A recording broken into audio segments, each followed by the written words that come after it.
in Tamil and Chinese also.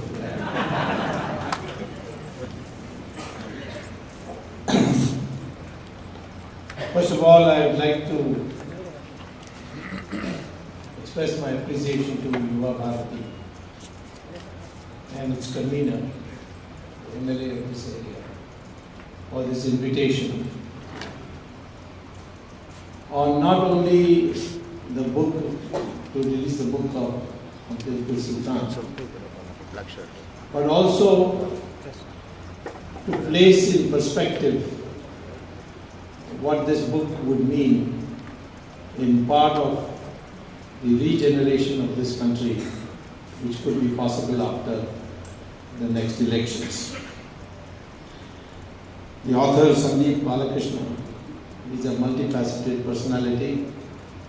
He also is the CEO of a website which is widely known for India Facts. And he has tried to bring in the real facts about the tenure of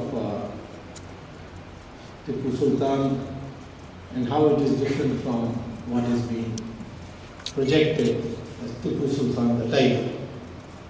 I think Tiger should now file a defamation case because we had Prabhakaran of the LTT also called the Tiger, Liberation Tigers of Tamil Nadu. And they all had to die like rats in Sri Lanka. And the word tiger is totally misused. What I think is to be recognized is why this book is important is that in our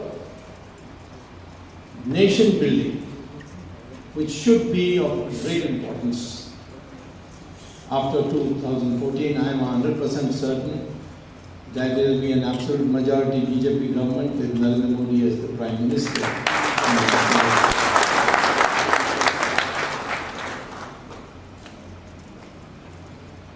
We need a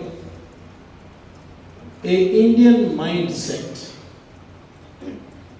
An Indian mindset which draws its inspiration from the civilization of India.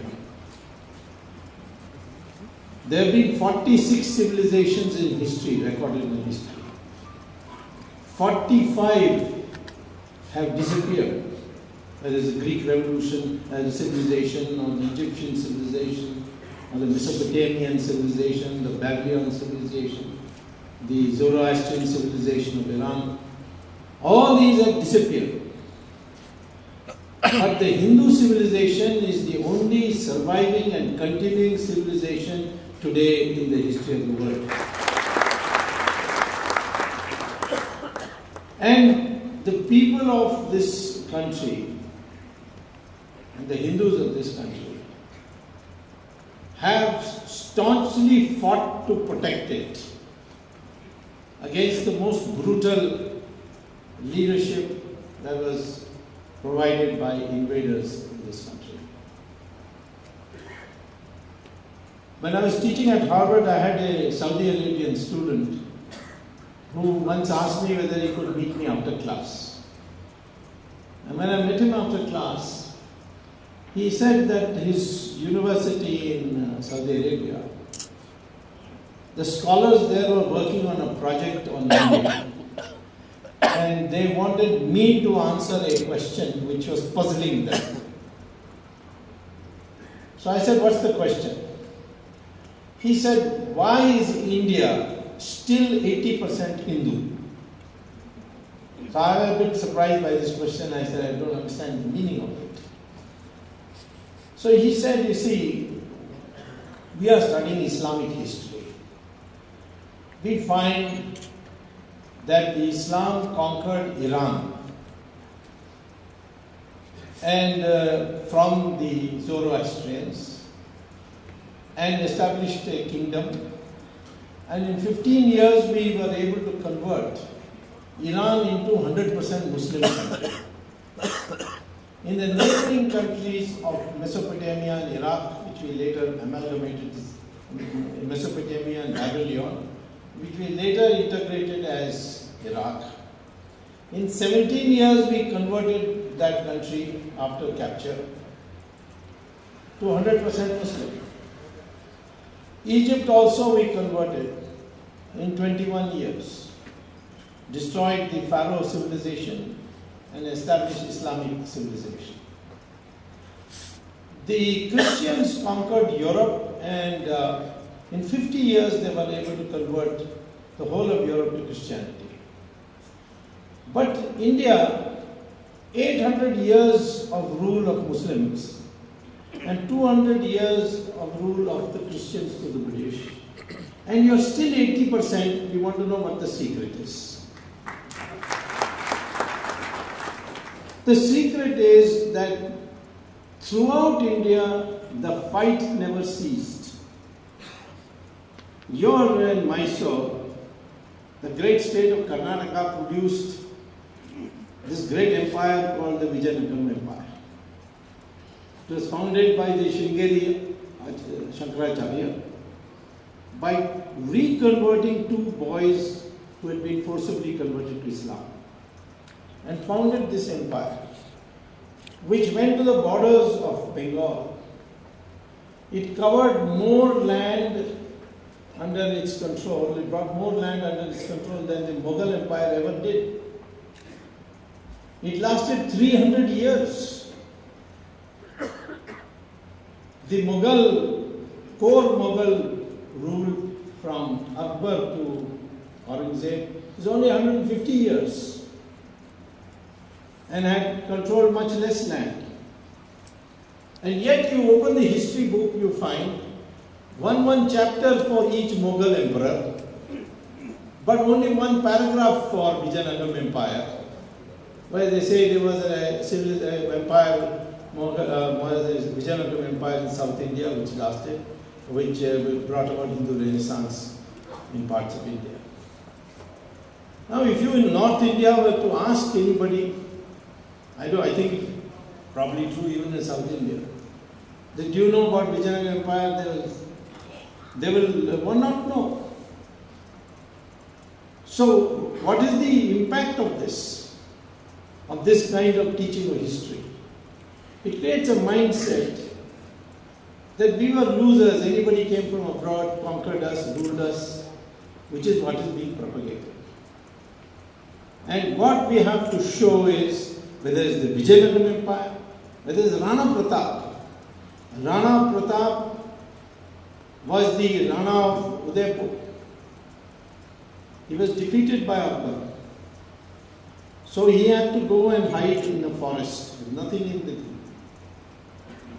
To sustain himself, he had to prepare food. And what he did was, he dried grass and then converted it into paste and made it into chapati, and with that he was surviving. His cousin was Mansingh in Jaipur. One day he came to see him and he said, Rana Pratap, why are you living this existence? Look at me, I am living in a palace with all the pleasures that a king can have. And what is it that I have given away? I have accepted Akbar as the Badshah of India. And I have a message for you from Akbar. Accept him as the Badshah of India, he will return all your palace, Udaipur, everything. So Rana Pratap said, no, I will not accept him as the Badshah of India. He's a foreign conqueror, I will not accept him. So his Mansingh said, then what, you're going to spend the rest of your life eating chapatis made out of grass? What will you get out of it? So Rana Pratap replies, what I get out of it is that future generations of mothers will name their sons after me, but on your name they'll spit. That's enough for me. And he stuck to it. We worship whoever showed courage and fought.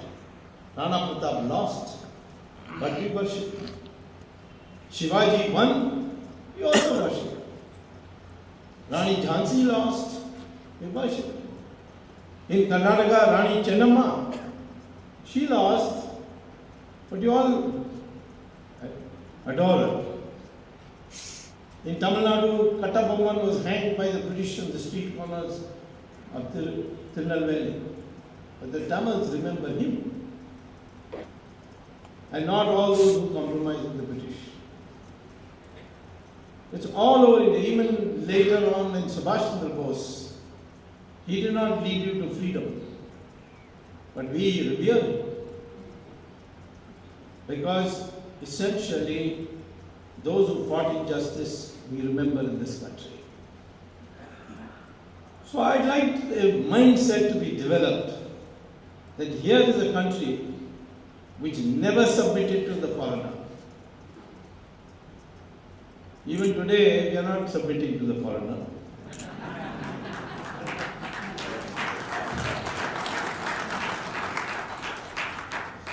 So, why I say mindset is important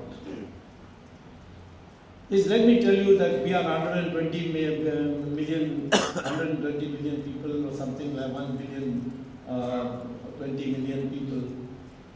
This is not enough. You can have in a forest 100 or 1,000 goats at one place, and one lion comes in. The majority is with the goats, but they will all run, and that one lion will go and have his lunch made out of one of them. That is the mindset. The goats will not be able to plan to surround the lion and kick him with their hoofs till he is dead. Numbers don't matter unless you have a mindset. Even strength doesn't matter if you have a mindset. You go and see a circus, you will see a cage, there will be 5 big, well-fed lions inside it, and one thin ringmaster will come to inside the cage, lock the door, and then he'll crack the whip and say, climb up. All these lions will climb up on the bench. Then he will say, sit down, they'll all sit down. Then he will say, open your mouth. They'll all open his mouth. And he'll put his head in each one of those lions' mouth. Question is, why don't the lions beat him up, they cut him up, eat him up? Because the lion is brought up from the time it's a cub to obey. So even though it's become big and strong, well-fed, it obeys a thin, wiry ringmaster. In Sanskrit, we call lion a Singh. And today, when people ask me, why doesn't Manmohan Singh take a stand? I tell them he's a circus Singh. He's not a genuine